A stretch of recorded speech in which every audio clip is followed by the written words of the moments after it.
మనలో చాలామంది మన కెరీర్ కానీ, బిజినెస్ కానీ స్టార్ట్ చేసినప్పటి నుంచి ఇవాల్టి వరకు మన ఇన్‌కమ్‌లో ఆర్ మన సాలరీలో గ్రోత్ కనుక చూసినట్టయితే సిగ్నిఫికెంట్‌గా గ్రో అయ్యే ఉంటామండి. బట్ అదే విధంగా మన సేవింగ్స్ ఎర్లియర్ ఎప్పుడైతే స్టార్ట్ చేశామో మన ఇన్‌కమ్‌తో పాటు మన సేవింగ్స్ పర్సెంటేజ్ కూడా పెరుగుతా వచ్చిందా అని చూసినట్టయితే చాలామంది లేదు, చేయలేదు, పెరగలేదు అన్న ఆన్సర్‌లే వినపడతా ఉంటాయన్నమాట. బట్ ఎవరైతే ఆ చిన్న థాట్ నా సాలరీతో పాటు, నా ఇన్‌కమ్‌తో పాటు ఎవ్రీ ఇయర్ నా సేవింగ్స్ కూడా నా ఫ్యూచర్ కోసం నేను సేవ్ చేయాలనుకుంటున్న ఇన్వెస్ట్‌మెంట్ కూడా కొంచెం లిటిల్ ఎక్స్‌ట్రా గనక నేను సేవ్ చేయగలిగితే ఏం జరుగుతది అని చూసినట్టయితే చాలా సిగ్నిఫికెంట్ వాల్యూని మీరు గమనించగలుగుతారండి. సో ఇవాల్టి వీడియో విదుర్ అండ్ కర్ణ అనే ఇద్దరు ఫ్రెండ్స్ గురించి నేను మీకు ఎక్స్‌ప్లెయిన్ చేయబోతున్నానండి. వీళ్ళు లైఫ్‌లో తీసుకోవాలనుకుంటున్న ఒక ముఖ్యమైన ఇంపార్టెంట్ డెసిషన్ గురించి ఈ వీడియోలో నేను మీతో డిస్కస్ చేయబోతున్నాను.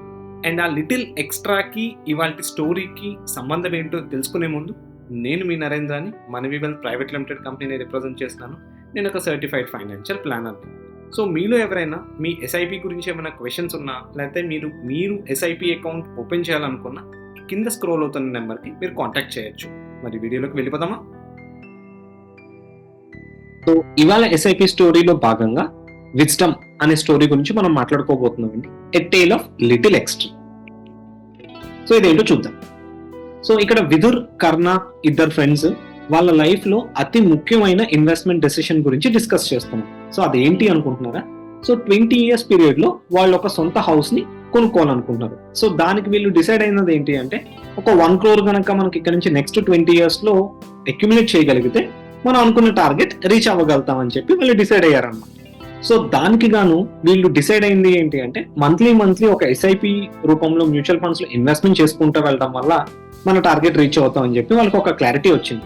బట్ వీళ్ళిద్దరిలో విదుర్ కొంచెం ఇంటెలిజెన్స్ తో పాటు కొంత విజనరీ కూడా అవ్వటం వల్ల తను డిసైడ్ అయింది ఏంటి అంటే ఫిక్స్డ్ అమౌంట్ తో పాటు ఎవ్రీ ఇయర్ నేను ఇంకొంచెం ఆటోమేటిక్ గా నా ఇన్వెస్ట్మెంట్ ఇంక్రీజ్ అవుతూ ఉండాలి అన్న కోరికతో తను ఎస్ఐపి టాప్అప్ ఆప్షన్ ని చూస్ చేసుకోవడం జరిగింది. సో ఇక్కడ కర్ణ ఎవరైతే ఫిక్స్డ్ గా 10,000 rupees per month last 20 years investment చేసుకుంటూ వచ్చారో సో వాళ్ళు అనుకున్నట్టే మార్కెట్ కూడా ఒక 12.7% రిటర్న్ ఇవ్వడం వల్ల వాళ్ళ ఎస్ఐపి పోర్ట్ఫోలియోకి తను అనుకున్న టార్గెట్ రీచ్ అయ్యాడు. బట్ ఎవరైతే విదుర్ తన ఫిక్స్డ్ ఇన్వెస్ట్మెంట్ తో పాటు యాన్యువల్లీ టాప్అప్ ఆప్షన్ చూస్ చేసుకున్నారో సో తను చేసింది ఏంటి అంటే 15.5 years లోనే తన ఫస్ట్ 1 crore రీచ్ అవడం జరిగింది. అండ్ నెక్స్ట్ 4.5 years లో ఇంకొక 1 crore యాడ్ చేయగలిగాడండి. సో ఈ చిన్న డెసిషన్ ఏదైతే నేను నా ఇన్వెస్ట్మెంట్ తో పాటు అంటే నేను ఇప్పుడు స్టార్ట్ చేసిన ఇన్వెస్ట్మెంట్ తో పాటు ఎవ్రీ ఇయర్ నేను ఫిక్స్డ్ గా ఒక చిన్న అమౌంట్ నేను స్టార్ట్ చేసుకుంటా వెళ్తే కొంచెం బెటర్ గా నేను అక్యుములేట్ చేయగలుగుతానన్న థాట్ వచ్చిందో తనకి జస్ట్ ఆ 2,000 rupees additional investment every year ఎంత వెల్త్ క్రియేట్ అయింది అంటే ఆ కర్ణ కన్నా డబుల్ ది వెల్త్ క్రియేట్ అయితే సో తను అనుకున్న టైం పీరియడ్ కన్నా ఒక 5 years బిఫోరే ఆ టార్గెట్ రీచ్ అవడం జరిగింది.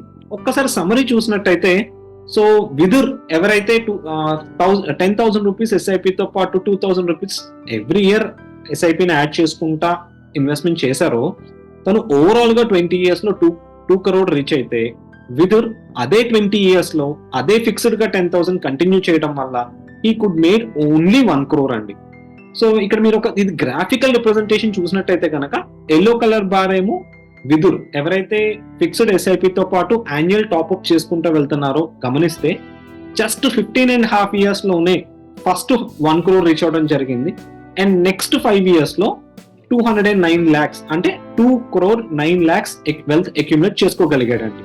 బట్ అదే కరణ్ ఎవరైతే మీరు బ్లూ కలర్ లైన్ లో చూడొచ్చో ఫిక్స్డ్ గా 10,000 చేసుకుంటా వెళ్ళటం వల్ల he could made only 1 crore rupees.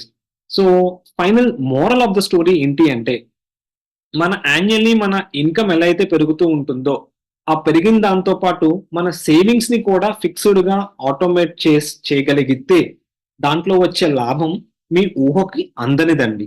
So ఈ వీడియోలో మీకు ఫిక్స్డ్ ఎస్ఐపికి యాన్యువల్లీ ఇంక్రిమెంటల్ ఎస్ఐపి అంటే ఎస్ఐపి టాప్అప్ కి ఉన్న మధ్య ఉన్న వ్యత్యాసం చూసారు కదండి. సో మీరు కనుక మీ ఎస్ఐపిని ఫిక్స్డ్ గా చేస్తున్నట్టయితే మీ నెక్స్ట్ శాలరీ ఇంక్రిమెంట్ లో లేకపోతే మీరు నెక్స్ట్ ఎప్పుడైతే మీ ఎస్ఐపిని ఎన్హాన్స్ చేయాలనుకుంటున్నారో ఈ ఎస్ఐపి టాప్అప్ కూడా కన్సిడర్ చేయడం గురించి ఆలోచించండి. ఈవెన్ 500 రూపీస్ ఇయర్లీ టాప్అప్ కూడా మీ ఎస్ఐపిలో పాసిబిలిటీ ఉంటుంది. హోప్ ఈ వీడియోలో షేర్ చేసిన కంటెంట్ మీకు ఉపయోగపడుతుంది అనుకుంటున్నా అండి. Keep watching us. If you like the content in the video, please like and share the video and subscribe to our YouTube channel. If you need any personal appointment, do call us to the below number.